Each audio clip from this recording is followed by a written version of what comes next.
జై శ్రీమన్నారాయణ.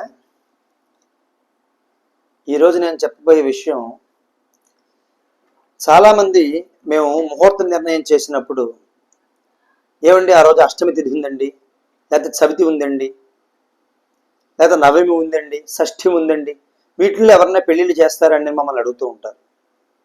అమ్మ, మీరు బాగా జ్ఞాపకం పెట్టుకోవాల్సిన విషయం ఏంటంటే, అమావాస్య తప్పించి అన్ని తిథుల్లోనూ కూడా మనకి సకల శుభకార్యాలు ఉంటాయి. ఒక అమావాస్య ఒకటే నిషేధం శుభకార్యానికి, చాంద్రమానం ప్రకారంగా. మళ్ళీ తమిళ సంప్రదాయంలో వాళ్ళకి సౌరమానంలో వాళ్ళ అమావాస్యను చాలా గొప్పగా చూస్తారు.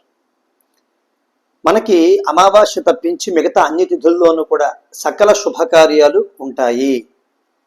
ఎప్పుడు కూడా ముహూర్త నిర్ణయం చేసేవారు తిథిని ఎప్పుడు కూడా పరిగణలోకి తీసుకోరు.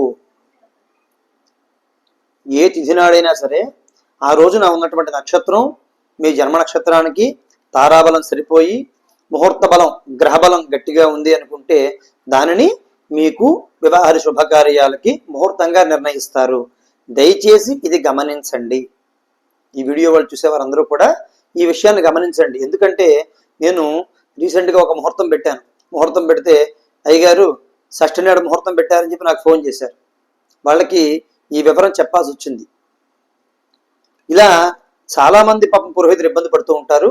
కాబట్టి వారందరినీ దృష్టిలో పెట్టుకుని ఈ యొక్క వీడియో చేయడం జరిగింది. దయచేసి గమనించండి అమ్మా. శ్రీమాత్రే నమః.